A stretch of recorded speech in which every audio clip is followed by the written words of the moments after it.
Hello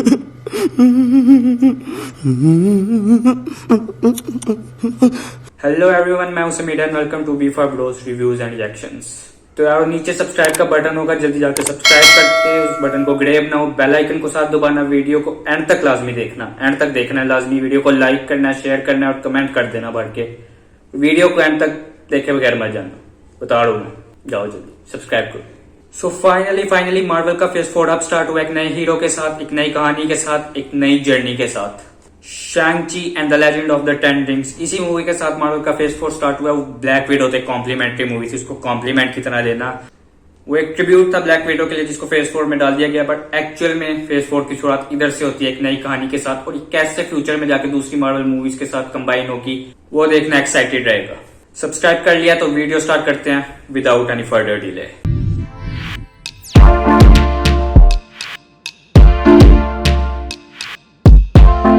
तो शैंग-ची movie में वो सब ऑफर करती है जो कि हम एक सुपर हीरो मूवी से एक्सपेक्ट करते हैं। उसकी ओरिजिन स्टोरी में जबरदस्त एक्शन सीक्वेंसेस, जबरदस्त मार्शल आर्ट्स, जबरदस्त विजुअल इफेक्ट्स और एक बेहतरीन ओरिजिन स्टोरी जो कि हर हीरो डिजर्व करता है, और शैंग-ची भी वही करती है इधर।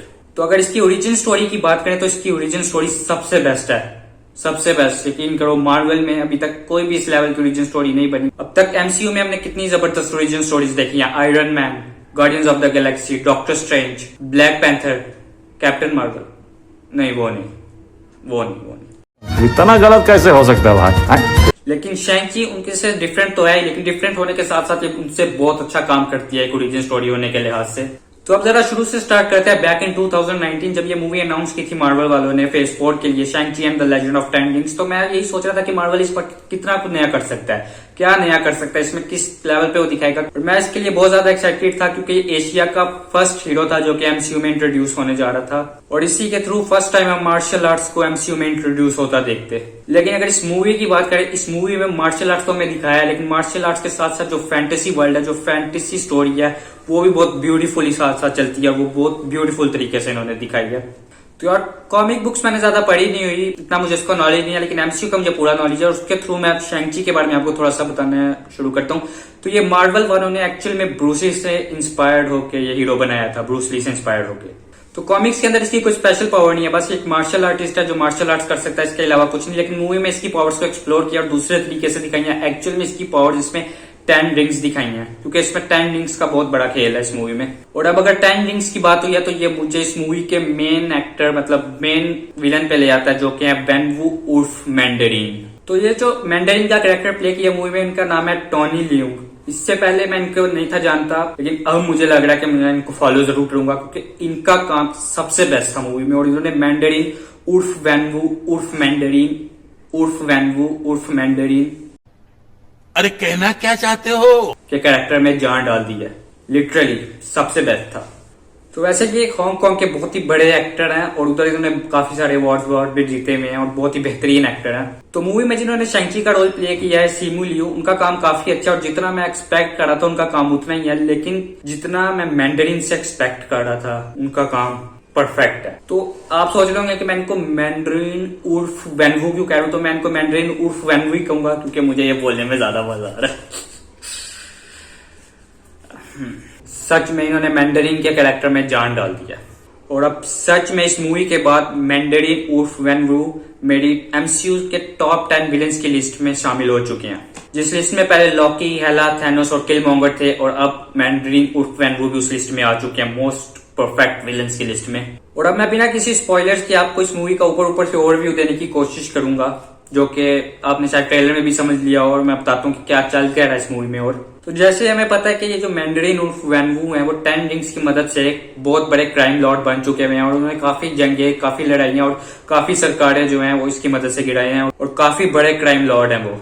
और अब बहुत बड़े क्राइम लॉर्ड है, तो उन्होंने 7 साल की उम्र से अपने बेटे को शैंग-ची को भी इस चीज में ट्रेन करना शुरू कर दिया। लेकिन शैंग-ची आहिस्ता आहिस्ता ये बात समझ जाता है कि उनका बाप एक हरामी आदमी है और वो उनके साथ रहना नहीं चाहता, वो उसके जैसा बनना नहीं चाहता, इसलिए वो 14 साल की उम्र में ये घर छोड़ के भाग जाता है, और 10 साल के बाद जाके उसका बाप उसको ढूंढता है वापिस। तो शैंग-ची जाके लॉस एंजलिस कैलिफोर्निया में रहने लग जाता है, जिधर वो आम लोगों की तरह जिंदगी गुजारना चाहता है। और मैंडरीन उर्फ वेनवू भी एक अच्छा बाप होने का फर्ज अदा करता है और वो उसे कहता है जा जी ले अपनी जिंदगी 10 साल जी ले कैलिफोर्निया लॉस एंजलिस में, क्योंकि वापस तो तूने मेरे पास आना और इधर आके ही काम करना है। मैंडरीन ने शैंकी को इतना ट्रेन इसलिए नहीं था किया कि वो कहीं और जाके रहने लग जाए, उसने इतना ट्रेन उसको इसलिए किया था कि वो उसकी जगह आके संभाले, जो कि शैंकी बिल्कुल भी संभालना नहीं था चाहता। तो जो कि 10 साल गुजर चुके होते हैं तो जो मैंडरीन होता है वो शैंकी को बुला लेता है अपने पास अपने कुछ गुंडे बेच के, और वो बुलाने का उसके पीछे एक मकसद होता है बहुत बड़ा, वो जब आप मूवी देखेंगे तब समझ आएगी। उसी मकसद की वजह से शैंक-ची और मैंडरीन आमने सामने आके खड़े हो जाते हैं एक दूसरे के दुश्मन के रूप में। मूवी में जो मार्शल आर्ट्स की फाइट्स दिखाई हैं वो बहुत ही नेक्स्ट लेवल है, मतलब best hand to hand combat होता है मूवी में। और मूवी में एक बस वाला सीन है, एक बस में एक्शन होता है वो जो आपने ट्रेलर में भी देखा होगा, जिधर रेजर फिस्ट और उसके कुछ टटपूंजी ऐसे गुंडे शैंक-ची को पकड़ने आते हैं वो उर्फ मैंडरीन के कहने पे, और कैसे शैंक-ची उन टटपूंजी ऐसे गुंडों को मक्खन मलाई की तरह मारता है। वो सीन बहुत ही अमेजिंग है। और उसके बाद एक बिल्डिंग वाला सीन जिधर चेजिंग फाइट होती है और उधर हमें डेथ डीलर भी दिखाई देता है जिसको शैंक-ची को जिसने ट्रेन किया होता है, और वो सीन भी बड़ा जबरदस्त है जिस तरह शैंक-ची बिल्डिंग से लटक लटक के सब गुंडों को मारता है, उसको धो डालता है, और डेथ डीलर के साथ उसकी best hand to hand fight होती है उधर, जिधर वो डेथ डीलर को एक्चुअल में मारने ही वाला होता है, लेकिन उधर हमारा वेनवू उल्फ मैंडरीन आ जाता है।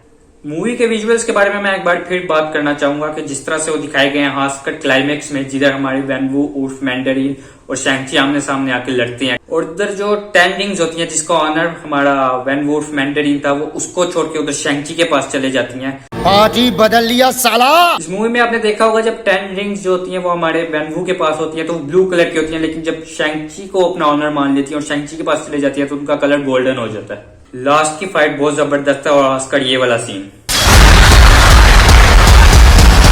मतलब देख रहे हो 5 रिंग्स उसके पास है, 5 रिंग्स उसके बाद, और गोल्डन एंड ब्लू का कैसा कॉम्बिनेशन हुआ है। कॉमिक्स में जो हमें मैंडरीन की रिंग्स दिखाई गई है वो एक्चुअली में उंगलियों में पहनी जाती है, लेकिन मूवी में हमें वो चूड़ियों की तरह दिखाई है जो हाथों में पहनी जाती हैं। मूवी में हमें ये बताया गया कि जो 10 रिंग्स है ये हजारों सालों से भी ज्यादा पहले से इस दुनिया में एग्जिस्ट करती हैं, और सिर्फ वेनवू उर्फ मैंडरीन के पास उन्हें 1000 साल हुए हैं। और जब वेनवू उर्फ मैंडरीन इयरिंग्स पहनता है तो उसकी एज बढ़ना भी रुक जाती है, लेकिन मूवी में ऐसा मोमेंट आता है जब वो इयरिंग्स उतार के रख देता है, उनको बिल्कुल भी नहीं पहनता जब उसकी शादी हो जाती है, लेकिन जब उसकी बीवी की दोबारा से डेथ होती है तो वो इयरिंग्स दोबारा पहन लेता है। इसकी वजह से उसकी बढ़ती हुई एज फिर रुक जाती है। तो इस मूवी में जो भी दिखाया जो भी बताया वो मेरी टॉप 10 की लिस्ट में आ जाता है आराम से, चाहे वो एक्शन सीक्वेंसेस हो, विजुअल्स हो या मूवी के कैरेक्टर्स हो, सब कुछ बहुत जबरदस्त है। और इस मूवी की खास बात यही है कि ये अपने कैरेक्टर्स को बहुत अच्छी तरह से जस्टिफाई करती है, उनको एक प्रॉपर बैक स्टोरी देके।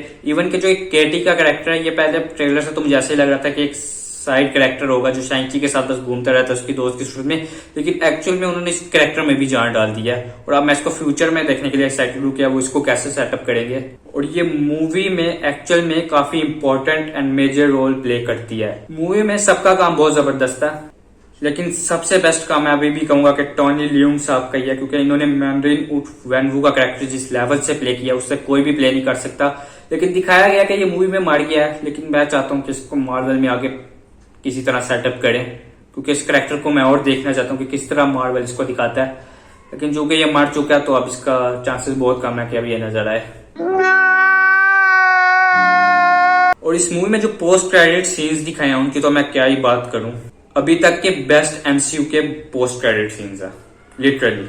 एक पोस्ट क्रेडिट सीन में तो हमें ये थोड़ा बहुत दिखाया गया कि ये फ्यूचर में शैंक-ची को कैसे सेटअप करेंगे फ्यूचर हीरोज के साथ, और 10 रिंग्स की एक्चुअल में स्टोरी आगे क्या पता चलेगी हमें, क्योंकि अभी इसकी कोई प्रॉपर बैक स्टोरी हमें दिखाई नहीं है, तो शायद फ्यूचर में जाके दिखाएं और बताएं कि अब क्या होगा, किस तरह ये फ्यूचर से कनेक्ट होगा, ये सब बताएंगे।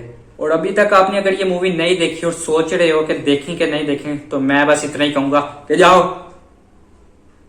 और जाके देखो जल्दी। अच्छा, हमको सिखा रिया है। तो जाओ जल्दी जाके देखो, क्योंकि ये एक ऐसा सिनेमैटिक एक्सपीरियंस है जो आपको मिस बिल्कुल भी नहीं करना चाहिए, और अब तो बिल्कुल भी नहीं, जितनी मैंने इसकी तारीफें कर दी हैं तो मेरे कहने पे जाके देख लो। और अगर देख ली हुई है और फिर ये रिव्यू देख रहे हो तो प्लीज मुझे कमेंट करके जरूर बताना, या देख के आओगे तो ये कमेंट करके जरूर बताना कि कैसी लगी मूवी, जो कुछ मैंने बताया वो सही है ना। और हाँ, आयरन मैन के फैंस किधर गए? हाँ सुन लो, आयरन मैन के फैंस मूवी देखो जाके, इसमें आपके लिए बहुत बड़ा सरप्राइज है, और फिर आके नीचे बताना कि क्या था वो और कैसा लगा। सो मेरे पॉइंट ऑफ व्यू से तो ये बेस्ट मूवी है मार्वल के फेज 4 की अब तक की, और मार्वल के फेज 4 को स्टार्ट करने के लिए, उसको सेटअप करने के लिए ये बेस्ट चीज थी। तो किसी भी नए हीरो से किसी भी फेज का स्टार्ट करवाना बहुत बड़ी बात होती है, और वो भी ऐसे इन्फिनिटी सागा वाले मूवमेंट के बाद, तो मार्वल ने इधर बाजी मार लिया बिल्कुल। तो यार बस यही था इस मूवी से रिलेटेड, और मेरे पॉइंट ऑफ व्यू से तो ये मूवी सबसे बेस्ट अभी तक की ओरिजिन स्टोरी है मार्वल की तरफ से, और वो भी किसी फेज को स्टार्ट करने के लिए। तो आपको कैसी लगी ये मूवी नीचे कमेंट करके जरूर बताना मुझे, और अगर चाहते हो कि मैं मूवी को एक्सप्लेन करूँ, इसके पोस्ट क्रेडिट सीन्स को एक्सप्लेन करूँ, और इस मूवी में जो जो दिखाया गया उसको सही डिटेल में एक्सप्लेन करूँ, तो नीचे कमेंट भर दो, बहुत सारे कमेंट्स करके मुझे कहोगे तो ही मैं करूंगा। वीडियो को लाइक करो, ज्यादा से ज्यादा शेयर करो, तो फिर मैं इसकी एक्सप्लेनेशन और पोस्ट क्रेडिट सीन की एक्सप्लेनेशन की कैसे ये फ्यूचर से कनेक्ट होगी उसकी वीडियो निकालूंगा। तो कमेंट करो अभी जाके। तो अगर अब तक नहीं कर रखा तो जल्दी जाके चैनल को सब्सक्राइब करो, वीडियो को लाइक करो, शेयर करो, और नीचे कमेंट कर देना लाजमी। और सब्सक्राइब करोगे तो साथ में बेल आइकन भी लाजमी दबाना, उससे नोटिफिकेशन पहले ही आ जाएगा मेरी वीडियोस का, और जल्दी देख लोगे टाइम टू टाइम। और अपना इंस्टाग्राम हैंडल मैंने नीचे डिस्क्रिप्शन में दे रखा है, उधर जाके मेरे को फॉलो कर लो, स्पीड से जाओ और जल्दी जाके फॉलो करो, उधर भी, इधर सब्सक्राइब करो, उधर फॉलो करो, स्पीड पे जाके जल्दी। सो बस यार आज के लिए इतने ही, मिलते हैं नेक्स्ट वीडियो में, तब तक के लिए बाय।